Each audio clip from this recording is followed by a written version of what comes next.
बांग्ला के सर्वाधिक सम्मानित एवं चर्चित कवियों में से एक जीवनानंद दास का जन्म 1899 ईस्वी में हुआ था।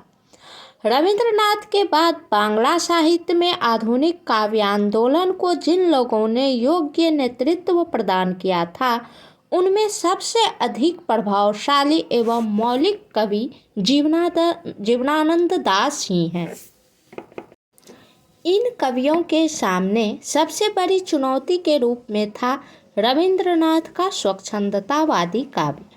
स्वच्छंदतावाद से अलग हटकर कविता की नई यथार्थवादी भूमि तलाश करना सबसे महत्वपूर्ण कार्य था। इस कार्य में अग्रणी भूमिका जीवनानंद दास की रही। उन्होंने बंगाल के जीवन में रच बसकर उसकी जड़ों को पहचाना और उसे अपनी कविता में स्वर दिया। उन्होंने भाषा, भाव एवं दृष्टिकोण में नई शैली, सोच एवं जीवन दृष्टि को प्रतिष्ठित किया।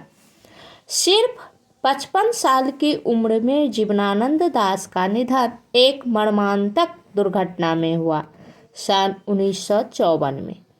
तब तक उनके सिर्फ 6 काव्य संकलन प्रकाशित हुए थे।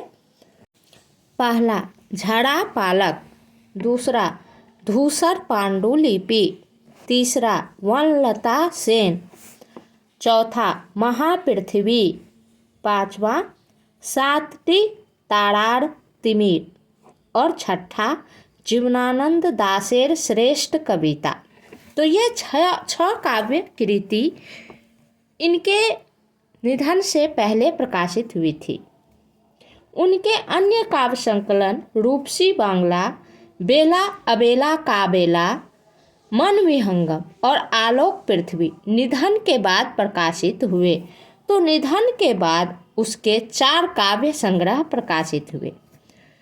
उनके निधन के बाद लगभग 100 कहानियाँ और 13 उपन्यास भी प्रकाशित किए गए। वनलता सेन काव्य ग्रंथ की वनलता सेन कवि शीर्षक कविता को प्रबुद्ध आलोचकों द्वारा रविंद्रोत्तर युग की श्रेष्ठतम प्रेम कविता की संज्ञा दी गई है। वस्तुतः यह कविता बहुआयामी भाव व्यंजना का उत्कृष्ट उदाहरण है। निखिल बंग रविंद्र साहित्य सम्मेलन के द्वारा वनलता सेन को 1952 ईस्वी में श्रेष्ठ काव्य ग्रंथ का पुरस्कार दिया गया था। बिहार बोर्ड के पाठ्य पुस्तक गोधुली कक्षा 10 में हिंदी कवि प्रयाग शुक्ल द्वारा भाषांतरित जीवनानंद दास की कविता प्रस्तुत है। शीर्षक है लौट कर आऊँगा फिर।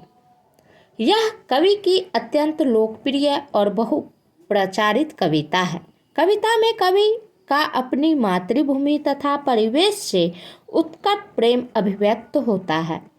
बंगला अपने नैसर्गिक सम्मोहन के साथ चुनिंदा चित्रों में सांकेतिक रूप में कविता में विन्यस्त है।